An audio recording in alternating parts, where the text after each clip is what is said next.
नमस्ते, जय श्री कृष्ण। आज आप सभी के सामने कुछ एक विषय को लेकर के आया हूँ और आप सभी को अच्छा लगेगा। ये विषय योग दर्शन के अंतर्गत है। उसमें पतंजलि जी ने योग मार्ग में अथवा किसी भी साधना को करते हुए आने वाले विघ्नों को किस तरीके से दूर किए जा सकते हैं और वो विघ्न कौन कौन से हैं, इसके विषय में चर्चा की है। तो जब कोई साधना हम करते हैं अथवा कोई कार्य को करते हैं तब कुछ विघ्न बाधाएं हमारे सामने उपस्थित होती हैं।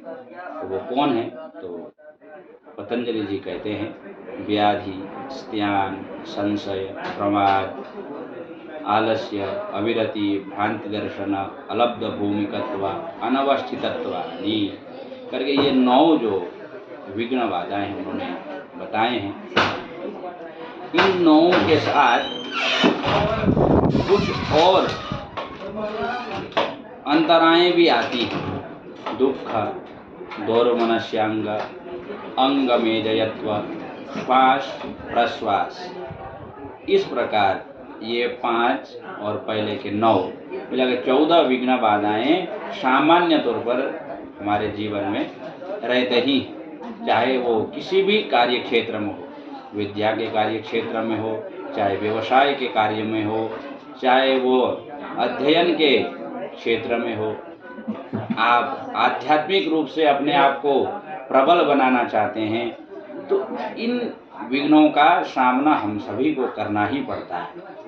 तो इसके लिए फिर वो इन विघ्नों का किस प्रकार से समापन किया जाए, इनका निवारण कैसे हो, तो पुनः वो पतंजलि जी कहते हैं मेक तत्वाभ्यास, मतलब एक तत्व का अभ्यास करना चाहिए।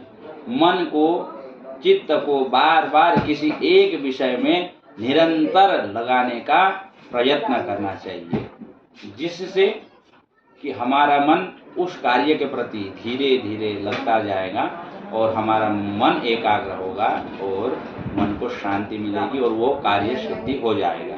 परंतु एकाग्र होने के क्रम में एकाग्र किस तरीके से हुआ जाए, कब तक किया जाए, तो उसके लिए वो कहते हैं शतु दीर्घ काल नैरंतर्य सत्कार सेवितो दृढ़ भूमि।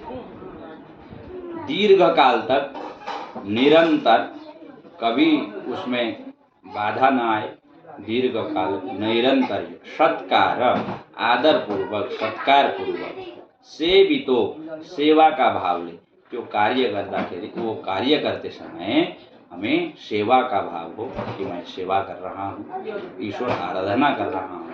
तो ईश्वर आराधना के क्रम में जो भी कार्य हम कर रहे हैं वो सेवा के भाव से, सेवा की दृष्टि से सेवितो दृढ़ भूमि, मन में एक संकल्प हो, विश्वास हो कि ये मेरे द्वारा पूर्ण होकर ही रहेगा। तो इस प्रकार इन विघ्न बाधाओं को दूर करके हम अपने जीवन के लक्ष्यों को पा सकते हैं।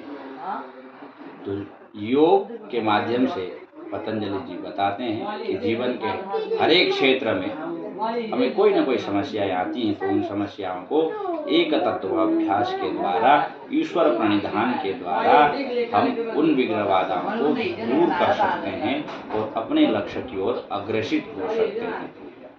आज के लिए इतना ही। पुनः अगले कुछ विषय को लेकर उपस्थित होंगे आपके सामने। धन्यवाद। जय श्री कृष्ण।